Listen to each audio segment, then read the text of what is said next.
Okay.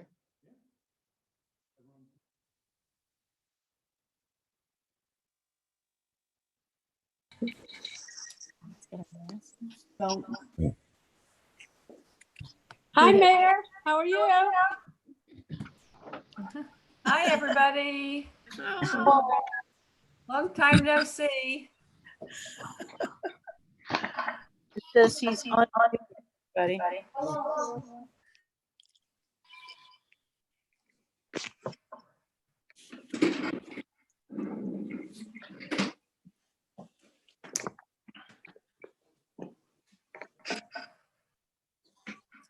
I'm gonna have to bring my computer downstairs because it's easier than using the phone.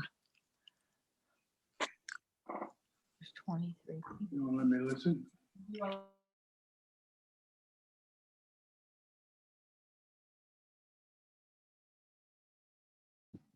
go, sir. You're live. Hello?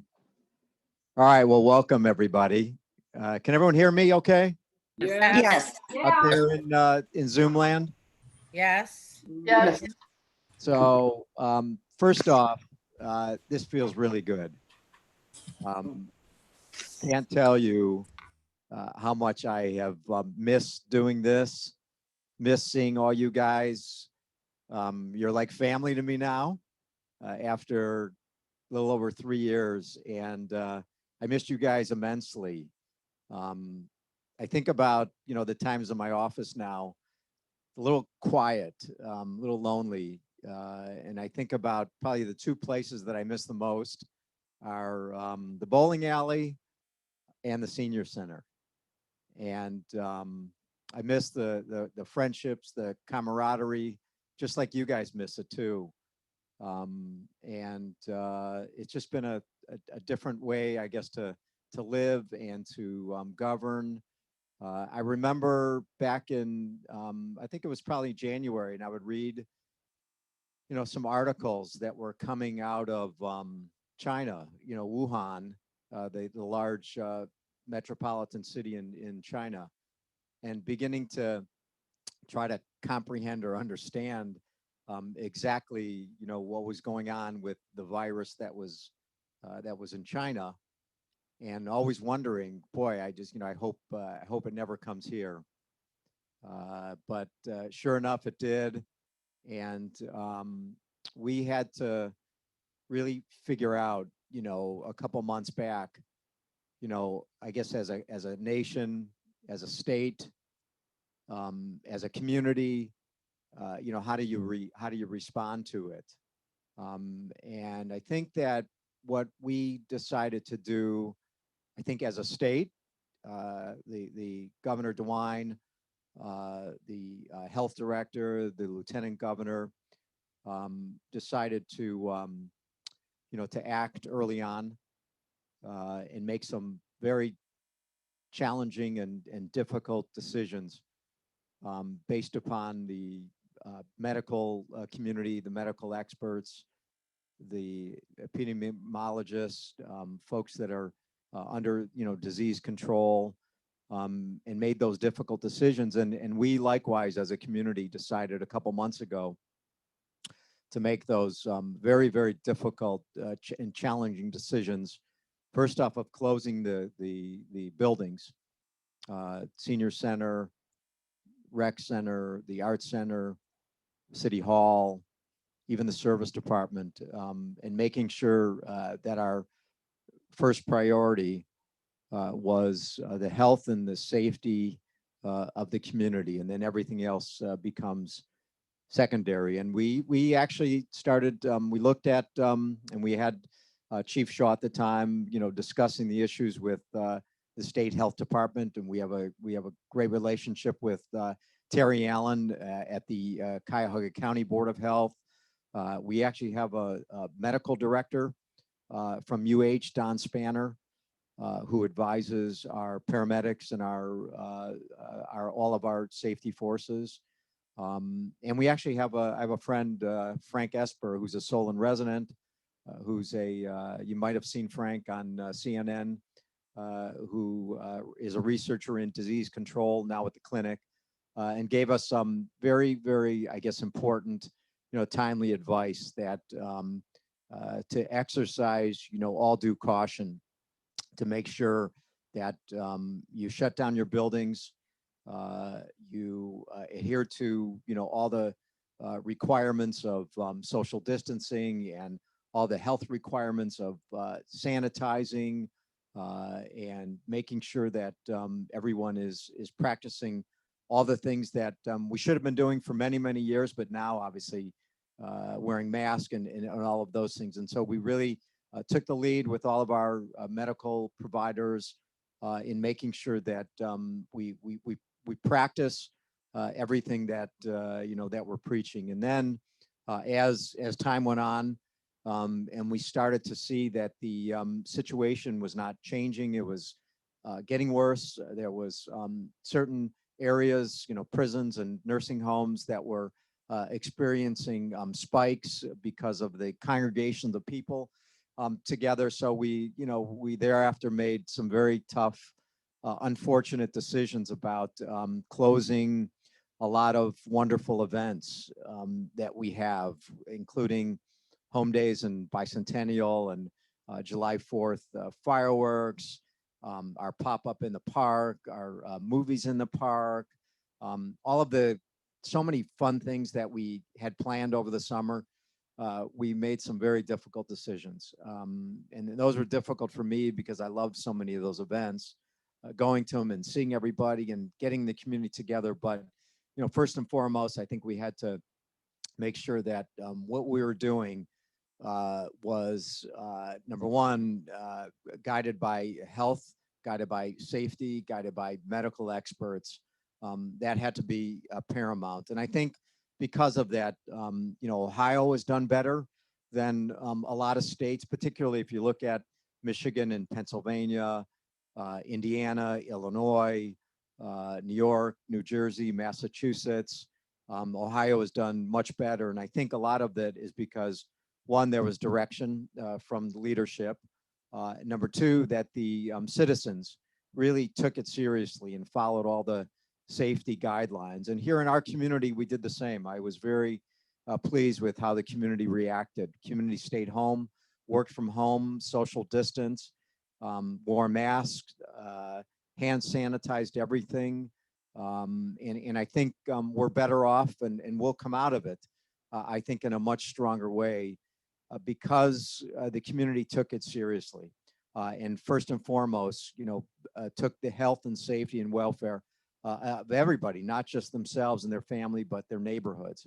And so the one thing that I have seen with all of this is, and has moved me greatly, and you guys have all seen it, is the outpouring, number one, of support of all of our employees. We have 280 some full-time employees, many part-time employees.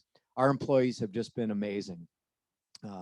And we just haven't lost a beat. Yesterday we made a presentation to the safety committee of our community life group, and our community life group now has two new members. Obviously, Jill with senior services in our senior center, but Tracy Sullivan, who heads up our art center and community enrichment, and Rich Parker, who now is our new director of recreation and parks. They have come together as a team and made sure that we haven't lost a beat in providing, amazing services to the community. Just in senior services alone, I think Jill described over 6,000 calls to make sure that people are safe, people are not experiencing, the isolation and depression and all the issues that I think we all go through then when we're alone. The opportunity to provide meals for hundreds of people in the community that are not comfortable shopping, that are not comfortable going out, and that's been just amazing. Being able to help people buy pharmaceuticals and things that they need, at the drugstore, having volunteers come in from the community to be able to help out in any way, whether it's making phone calls, dropping off meals. It showed me just an incredible spirit here in the community of not just thinking about just their own lives, but thinking about others, thinking about making sure that we all, we're all in it together. We're all part of a team to help, especially the least among us that need that help. And that spirit is really shown through over these last couple of months. And I probably am more proud of that than anything else. Our art center, it's amazing all the things that Tracy Sullivan has been able to do with virtual classes, art and dance and music, and right from people's homes. And Jill has done the same thing with all the virtual classes that we've been able to continue to do here. And I think it's just really connecting people, making sure that as a community, sort of it's our responsibility to stay connected with each other, because whether it's through good times or bad times, I think the connections are what get us through. Connections with family, connections with friends, just even if it's through Zoom and it's virtually done. I just think those connections will get us through the rest of this. And I think it will make us a lot stronger. I think we're going to be a different type of community moving forward. I think we're going to think about these times and think about what helps people out through periods of isolation and through periods of depression, through periods of loneliness. And it's those connections. Our recreation center, Rich Parker's done a great job of being able to do a lot of classes that we used to do at the rec center, but now they're done virtually. People are now taking films and videos of the classes that we normally do through our recreation program. All of the other parts of the city have been amazing, operating as if we haven't lost a beat. Our police department, our fire and paramedic services, these are the men and women who really are on the front lines of dealing with a lot of very difficult issues. When you talk about police work in a COVID-19 crisis, not only is there a tremendous amount of job loss in the community, and when you say job loss, what a loss of a job brings depression. It brings a fear of the unknown, not knowing what the future will bring. And yes, it does bring in domestic violence, other critical issues. So our police officers are on the front lines of dealing with these issues on a everyday basis. Our fire and paramedics, we have a new chief, Mark Vetter. He's not really new around here because Mark spent 34 years of his career at the Solon Fire Department and pretty much doing every kind of service in the fire department, rising to battalion chief. So I can tell you, having Mark as the new chief over these last couple of months has been just tremendous. His leadership, his calmness through this. I can't tell you, a day doesn't go by where a company or an individual doesn't drop off, whether it's masks or protection equipment, hand sanitizer, lunch, dinner, gloves to our one of our three fire stations. And just the connection and the outpouring of love and support for the men and women in the departments have just been amazing. At first, we saw a downturn in the amount of calls that the fire department was having because people are home and they weren't experiencing a lot of medical issues, and the medical issues that they were having that weren't COVID related. We didn't get as many calls, but now over the last few weeks, things have become a lot more normal with the amount of paramedic calls that we're getting, and so we're getting back to normal. We're getting a lot of calls now. Our firefighters, our paramedics wear their full equipment. They go out every day with complete PPE because we want to make sure that they're protected. We want to make sure that they're protecting the people in the homes that they're going to for the health concerns. And then when they go home at night, we want to make sure that their families are protected so that they're not, and the men and women in our fire departments and our police departments are protected. Our other departments are doing amazingly. Our service department, and they're on the front lines because we don't miss a beat in collecting garbage and recycling and all the other things that the service department has to pick up on a daily basis. We've changed some things. We're not picking up some of the larger items because of safety reasons. We're going to revisit that as things move forward. But our service department continues to operate like the first-rate service department that they do. Our planning and zoning has been very, very busy. We even though City Hall is closed, we have a Dropbox, and so anyone that still wants to have a permit, have new construction plans with their business or their residents. We've been very busy. We still have planning commission meetings that are run by Zoom, and so our planning department, our housing department, our building department continue to work and to operate in every way. Engineering is full go. We have a lot of various projects that we do like we do every year. We will continue to do road projects this year. We have many that are scheduled. I know Creekside is just getting underway now, and we have various others that we go through. So we continue to operate with even through the crisis as a community, because that's our job. That's what we're supposed to do. Angie Shaker, our business director, marketing director, has been very busy. As you're probably aware, most of the businesses were shut down in the community, albeit for some essential businesses. We're lucky in Solon. We had a lot of essential businesses that are located in Solon.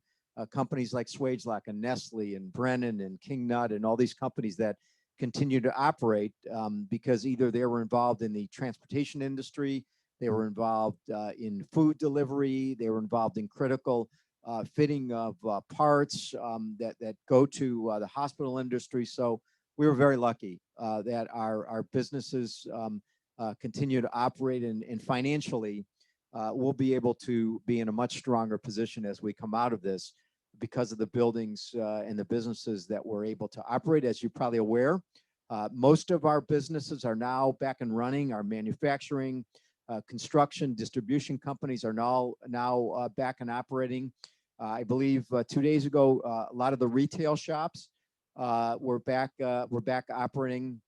I think tomorrow, some of the restaurants will be able to operate with their outdoor patios tomorrow, and then I believe next week they'll be able to do some dine-ins. Some of the smaller businesses will be going back operating, barbershops, salons, things of that nature. But Angie's had to deal with a lot of very, very difficult issues with the business community, helping them navigate through some of the loans and some of the grants that the CARES Act provided. The CARES Act being the second federal act, and then we've had some initial state grants that we've been able to operate. We're in regular touch with our representatives.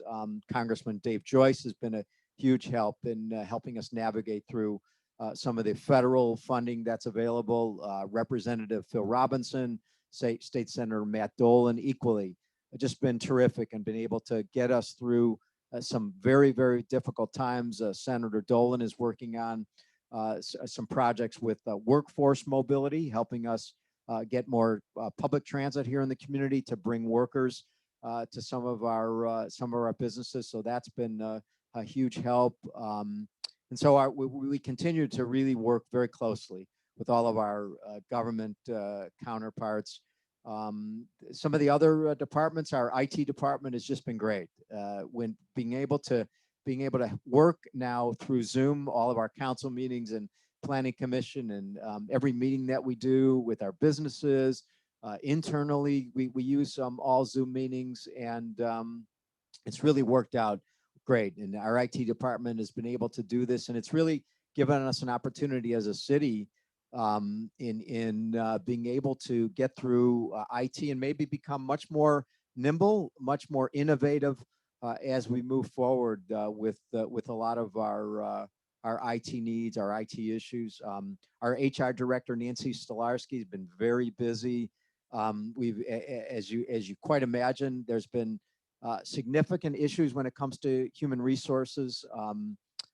We've had to lay off some part-time people And luckily, they've been able to access unemployment through the state of Ohio. And our goal is obviously to keep all of our full-time staff.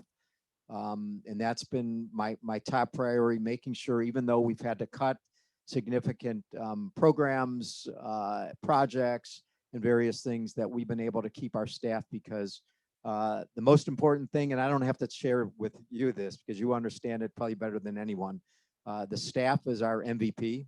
The people that work for the community, work for the city, are our greatest assets. And without the staff, we wouldn't be able to do anything. We wouldn't be able to provide the virtual programming. We wouldn't be able to do all the check-ins. We wouldn't be able to provide the classes. We wouldn't be able to have the great, city services, the paramedics, our police officers, our planning issues, being able to continue to do road and sewer work even through a crisis. So Solon, we're well positioned to be able to handle this financially, even though we will see a dip in revenue. As you know, cities are financed through income tax. Unlike schools are financed through property taxes. The cities rely on income tax. So income tax could be withholding by businesses in town, net profits that are realized by businesses, and individual withholdings. We'll see a dip. We'll see several $1 million of a dip in 2020, probably into 2021 as well. And we're well positioned, and we've already made aggressive cuts of $2.8 million to be able to withstand those issues in 2020. We'll do the same in 2021. We did that through cuts to some of the programming. We did that through some projects that were going to be deferred, some capital projects. We did that through attrition, where some of the positions that people retired were just not going to be able to fill at this time. And so, and then we have over $30 million in reserves and rainy day, and we'll be able to draw some of that down. And that's why we have the rainy day fund, to be able to handle it through a crisis. So, so we are really well positioned to be able to do it. But in the end, the important thing for all of us is everyone's safety, everyone's health, everyone's security. And that I'm most proud of, and how we've all sort of risen to the challenge to make sure that we take care of each other. We take care of each other as a community. The community's our family. I think that's how we look at it. Just as you take care of your family, you take care of the community, especially for the least among us that struggle with isolation, that struggle with depression, that struggle with mental illness, that struggle with the loss of a job.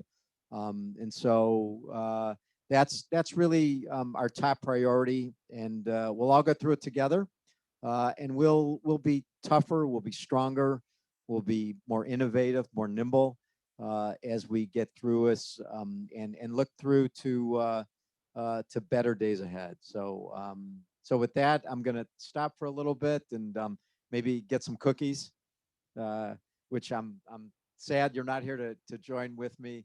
But I do appreciate everyone's patience through this. I hope you're all safe. I hope you're all taking care of yourselves and making sure that if you do go out, just be safe and practice all of the social distancing and the mask wearing that everyone advises us for ourselves and for everyone around us.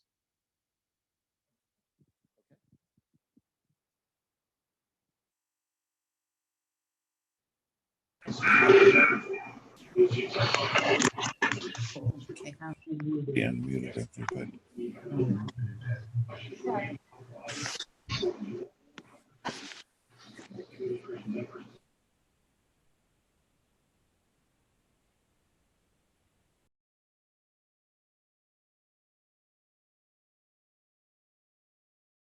Okay. Okay. All right. Now this is going to be fun. Okay. We are going to unmute, and let's see how this all works out. Oh. All right. Everybody. Absolutely. Where's all your Put on my faces? glasses so I can really see everybody. Okay, there we go.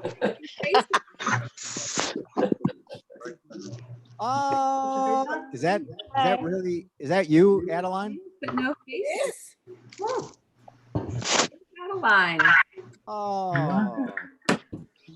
Hi, Adeline. Hello, everyone. How you doing?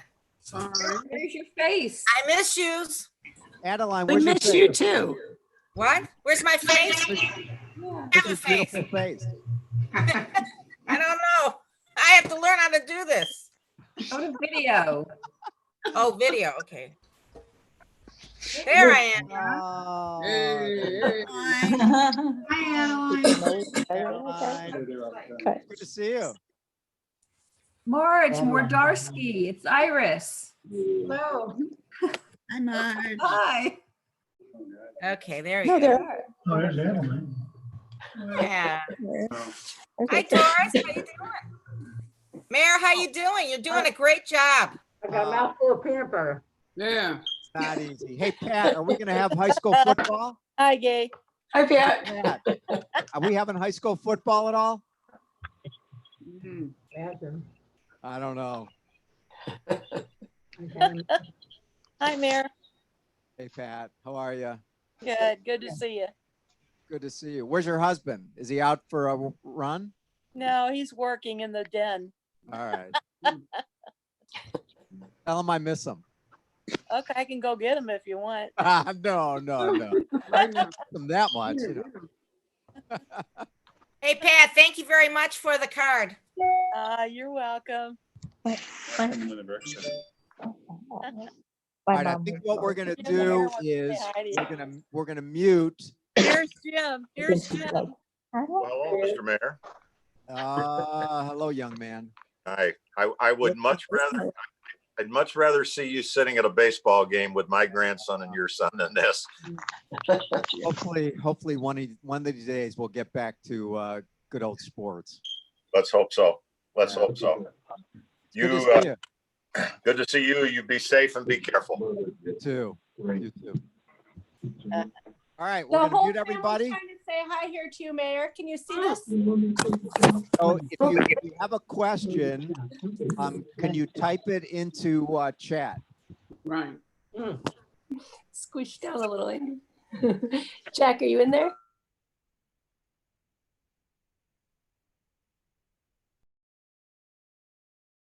All right.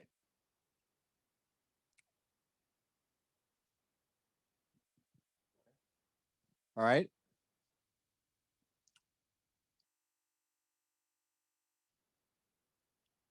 Yes, Hillary, I do have all the cookies. Okay. All right. So first I'm going to do the questions live, and then I have questions here that I'm going to tackle. Any word on when rec center opening up? The answer is no.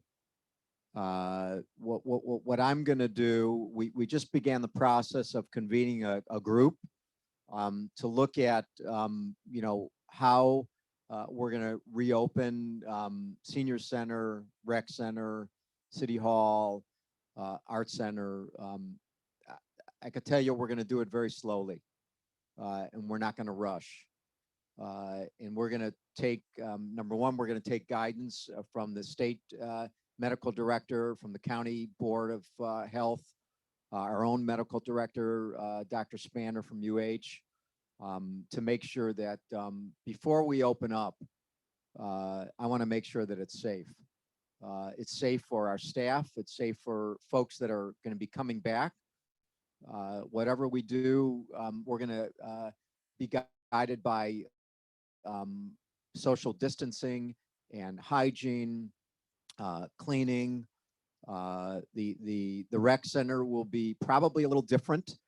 We may be able to open up some limited workout facilities. We may even think about putting some of the equipment in the gym so we can space out the equipment while people work out. We're not going to be having banquets anytime soon because of the restrictions on social gathering. we're probably not going to be serving food anytime soon. So I know for a fact we're not even looking at probably till maybe the beginning of July for a reopening of some of these facilities. I'm going to take it very slow. The last thing I want to do is rush to reopen, and I know everyone wants to get back to the senior center and the rec center, the arts center, but I don't want to bring people back and bring people congregating, and God forbid something happens and people get sick because of the congregating, and then we have to shut down again.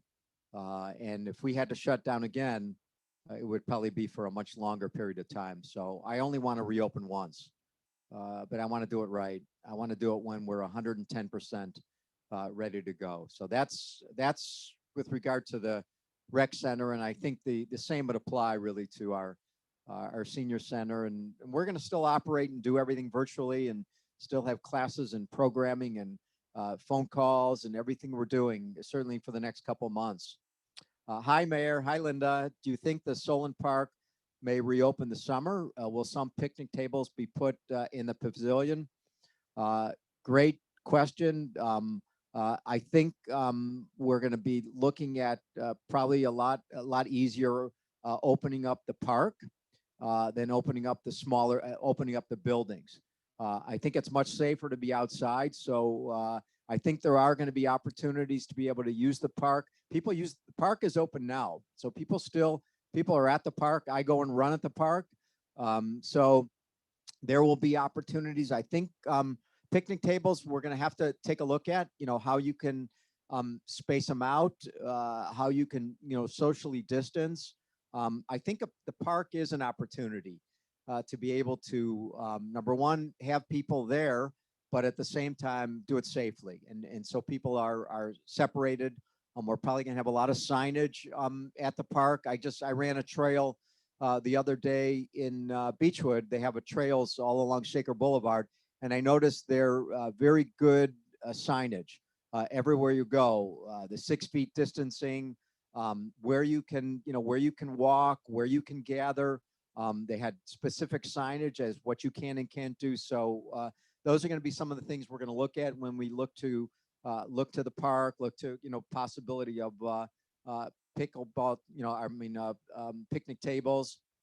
So that's with respect to the park. Hillary, thanks for the question on tennis pickleball courts. Yes, they were about to open, and then we got a call from the Cuyahoga County Board of Health, said shut them down because we're waiting from the state to give us guidance on both tennis and pickleball courts. I fully anticipate opening both pickleball and tennis courts soon. I think you can do those with care and with social distancing and being safe. So as soon as we get the go-ahead from the state of Ohio, from the health director, and then there will be guidance on we're gonna have signage at both pickleball and tennis, very specifically your distancing, hand sanitizers. We're going to be looking at masks while you're playing. Yes, while you're playing. So those are going to be some of the things that we're going to be looking at. But I do anticipate both tennis courts, pickleball courts will be open with some restrictions. Hi Cindy, why are some people getting overtime when people are laid off? Yeah, there's no overtime anymore, but for our safety forces have to have overtime. Our police and fire, they're essential workers, they're essential services. When things happen at a fire department and we need to call in somebody because of an emergency or a medical emergency, or something happens at our police department where we're needed, the emergency tag provides for our safety forces having overtime. Other than safety forces, there are no overtime And again, there are no layoffs. We are not laying off full-time staff in the community. Hi, Marlene. Yes, the 200th can be celebrated later. We've been thinking about that. You know, one of the hardest parts was after we had, you know, a few great events for our bicentennial, so, you know, the 200 year, can we do something next year? And I think the simple answer is yes. I think if things change and things are a lot safer, and there's a lot more, whether there's a vaccine or whether that's more testing or antibody testing, can it happen even in 2021? I think we're going to look at maybe bringing back a couple of the really nice events that we were thinking about doing. You know, we were going to do a time capsule event. We were just doing a passport program with our businesses. You know, we were going to be doing, you know, a lolly trolley event, a ball, you know, a gathering at Fall Fest, and so many different things. So yeah, we're going to look at. There's no reason that we can't do some things in 2021 to celebrate our 200-year anniversary. Maduri, should we wear a mask when we go out for a walk? When there's not a lot of you know, people around? You know, it's far be it for me to say what you should and shouldn't do. I wear, if I'm going anywhere where I know there's going to be people, I wear a mask. And it's not about myself. It's about, you know, making sure that you're protecting others. I think it's just being careful and care of others around you. I think, you know, if I'm going running, and you guys see me running all over the place, if I'm alone and there's no one around, I don't think there's any reason to wear a mask. Or if you're walking and there's no one around, I don't see a reason to wear a mask. But I think if there's going to be any possibility of encounters with people, I mean, I think everyone should wear a mask going to Mark's or going to Giant Eagle or any of these, you know, shops. I think when you're, you know, going to a restaurant, you know, by tomorrow, you're going to a retail shop. I see no reason why people should not be wearing masks. And it's not about yourself. It's about your care and concern for everyone around you. And I think that goes with sort of who we are as a people. We care for each other. We're our brother and sister's keeper. And I think it slows the spread. It breaks the transmission. That guarantees that we're going to be safer. We're going to be better. We're going to come out of this stronger. When we do all these things, it's just, you know, I remember hearing someone say, we're just going to have to live with it. The virus is here. It's afflicted people in our community. Some people we may know have the virus or got the virus. So we have to figure out how to live with it. How do you live with it? How do you become like a normal people? How do you have friendships and relationships and, you know, being able to see grandkids and be able to, you know, enjoy family, all these things, and just hang out, have a beer with your neighbors. All the things that we take for granted, I just think we can do them, but I think we have to do them in a different way.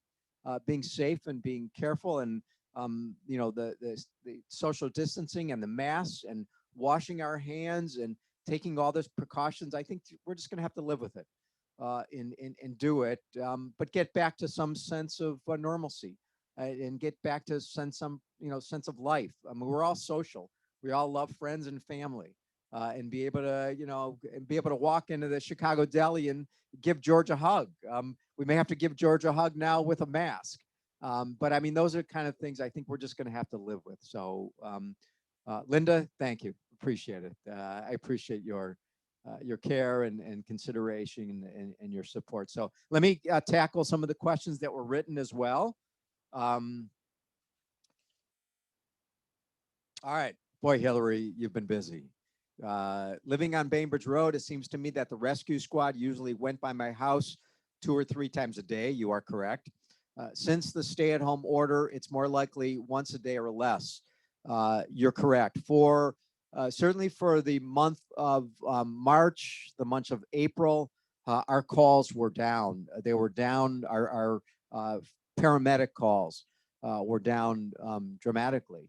And I think there's probably a lot that goes into that. But I think part of the reason is I think people were not using the medical services that we're accustomed to using, because everyone's concerned were that, we wanted to have our medical facilities, our hospitals. We wanted to make sure there's enough room for COVID-19 patients and people who were very sick and deathly ill, to make sure. I can tell you, over the last 2 weeks, the call volume has increased. We're experiencing very normal call volumes now with our paramedics. Heart attacks, strokes, like all the things that normally every day we get in our community are back. So I think we're back to normal with our fire department, our paramedics. The only thing that's different probably is the full PPE, the full gear that our fire departments will be in, and they'll be in that for quite some time now. So be expecting when you see firemen and paramedics out, they will be in full gear. In the news today, Cleveland stopped recycling because their contract ended. In the current market, it was going to cost them more to recycle than to put the waste in a landfill. Plus, contamination of recyclables was a big issue. Part of what is troublesome is they still have separate trucks for trash and recycling containers. Why send two trucks if it's only go to the same place? What is the status of Solon recycling these days? We are not stopping our recycling. We have an excellent recycling program. I'm a big believer in recycling and what we're able to do. I don't think you can, stopping recycling to me is going backwards. I think that's the wrong message, especially in times of a crisis, in times of what's happening with our climate, in times of energy issues, environmental issues. I will not preside over a community that stops recycling. I think it's really important that we recycle. I think we have a good program here. I think our system is good in how we operate here, in how we'll be able to collect the trash and collect our recycling. So we've talked about it. I've met with our service director and our service department, and we intend to continue with recycling. It's good for the community. It's good for the environment. And it's just, and so many people have gotten in the habit of being able to recycle. And then Linda, you had the question about the picnic table. So I think you got the answer that it's something that we'll look at. So that's those are the questions. I just want to thank everybody. If anyone has any more, please feel free. But it's just so good to see everyone's faces.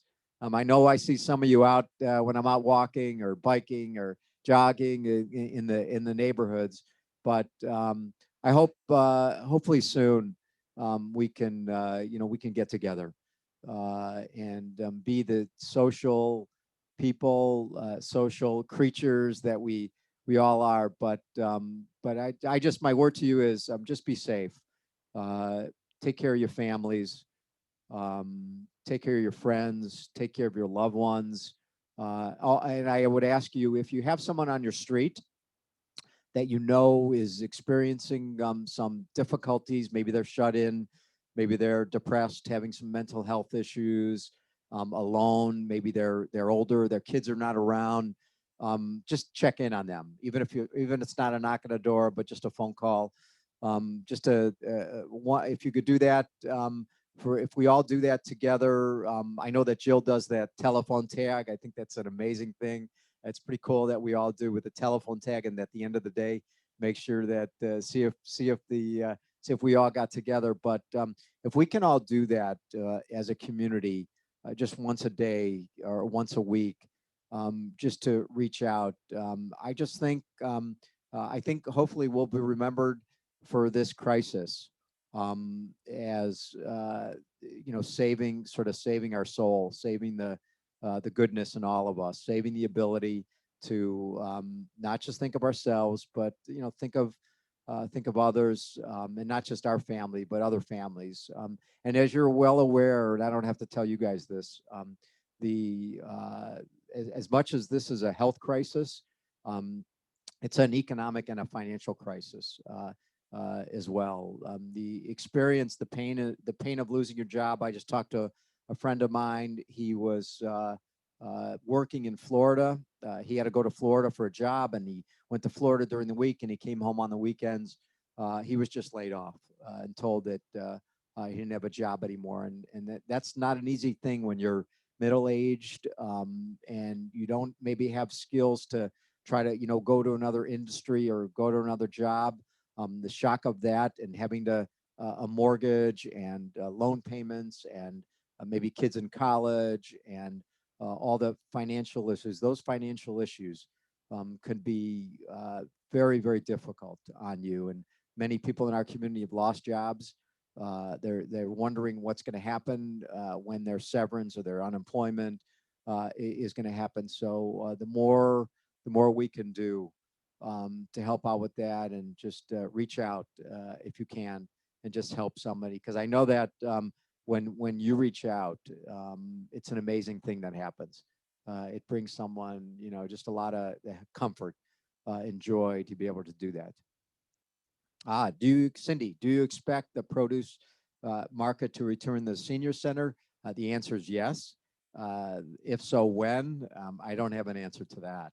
When will reopening? I mean, unfortunately, the senior center may be one of the, and I hate to say this, one of the last places that opens in terms of the community.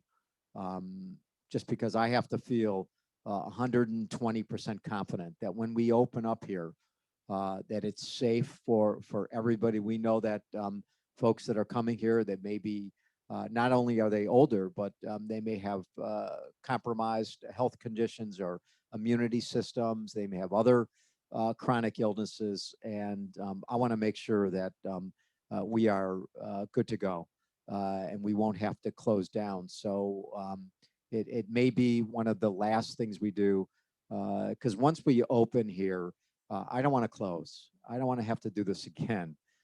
It's been, I think, too painful for all of us to have to be away. So I want to do it right, and I just want to reopen once, and that's it. So I guess that would be my answer to that.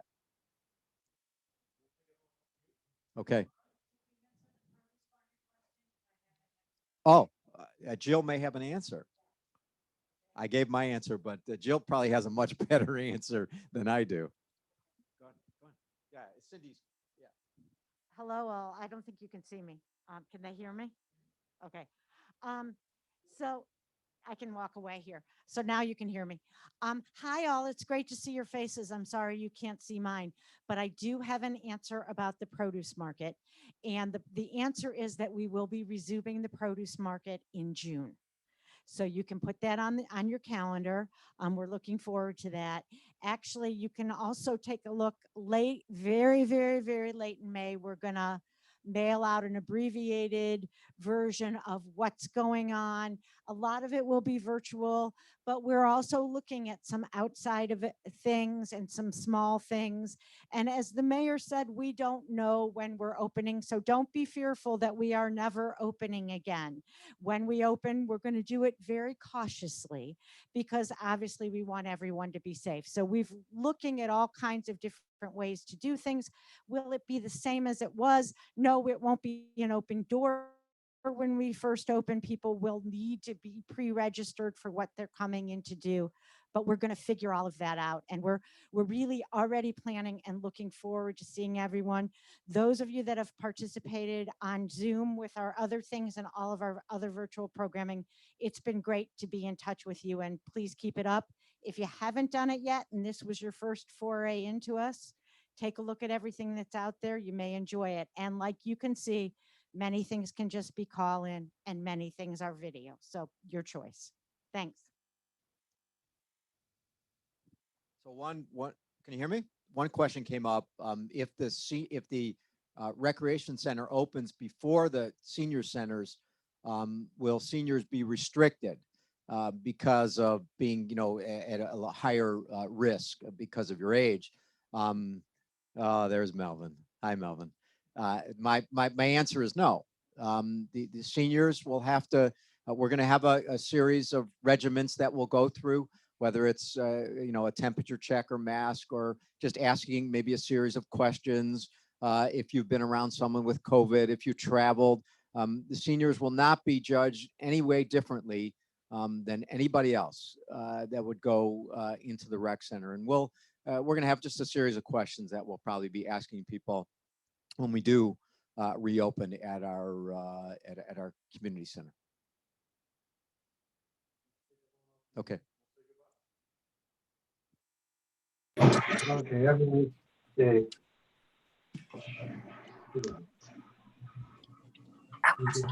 You're unmuted, so be careful what you say about each other.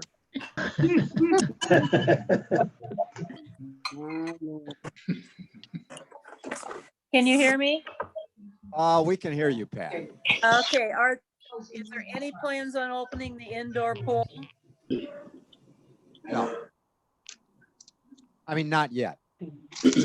We're waiting on, first of all, I want to hear what the governor and the state health said about pools. We haven't made a decision about pools. I'm not optimistic about what you can do with the pool, but if we're able to do something, whether it's lap swimming, if we could do it safely, we'll do it. But I don't have a high degree of optimism. Okay, and maybe thank that you. would happen later in the summer. Sure. Okay. Thank you, Mayor. Thank you, guys. I love you guys. I miss everybody, really. You. It's great seeing everybody. All right. You even miss me? Oh, hi. No, not you, Rod. I see you now. Oh, they're showing all the people. And I just want to point out Debbie Jacobson's on the call, and I just want to personally thank Debbie for the work and the effort. It's what is really cool about Solon is so many of our residents who have careers and do so many really neat things in the community and throughout, and now who give back, really give back as just a labor of love for the community. And Debbie is just like a perfect example of someone that just gives back to the community, provide all of her expertise, resources that she got elsewhere, and now gives it all back to us. So Debbie, thank you. Well, thank you. And I would just like to, can I do an advertisement to just let everyone know that on Thursdays at 10:30, we have a Zoom Calm Within the Storm meeting. So call in, just share your concerns, your frustrations, also share coping skills, ways that you have found to find some support during this pandemic. Would love for you to join us. It's a wonderful opportunity to meet together. And right now we're doing it through Zoom or just a phone conference. You can just call in. So thank you, Mayor. Appreciate it. It's good to see everybody wearing pants. Including me. Kimmel doesn't. I know. It's nice because I finally can go to a council meeting wearing shorts. As long as you don't stand up. That's right. All right, everybody, just be safe. Thank you. Stay healthy. I'd like to get everybody to laugh. OH. Till we get back. Thank you. Bye-bye. Bye. Take care. Bye. Bye. Bye.